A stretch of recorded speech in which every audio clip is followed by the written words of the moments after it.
তোমাদের ভাইদেরকে কি মেরে ফেলতে চাও? তখন এই সাহাবী তো অবাক, আমি আবার কখন মারতে চাইলাম ইয়া রাসূলুল্লাহ? আমি তো মারতে চাই নাই, আমি তো খালি বলেছি যে তার গায়ের রংটা অনেক সুন্দর। তখন তিনি বললেন, কেন তুমি সুবহানাল্লাহ বললে না, কেন তুমি মাশাআল্লাহ বললে না? যখন মাশাআল্লাহ বলবেন, সুবহানাল্লাহ বলবেন, নজরটা লাগবে না। আর যখন আপনি মাশাআল্লাহ বলবেন না, সুবহানাল্লাহ বলবেন না, দেখবেন নজর লেগে গেছে।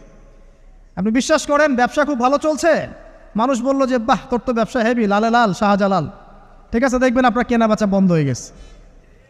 এরকম হবে, আমার কথাটা বিশ্বাস করেন।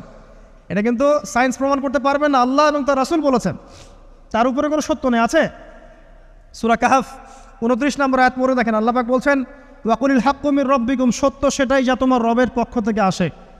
ফামান শাআ ফালইউমিন, যার ইচ্ছা হয় বিশ্বাস করুক, ওয়ামান শাআ ফালইয়াকফুর, যার ইচ্ছা হয় সে অস্বীকার করুক। এই কারণে আমরা বলি ফেসবুকে এত বেশি ছবি দেওয়া, এই আই ওয়াশ করা, এই যে শোডাউন করা, হ্যাঁ,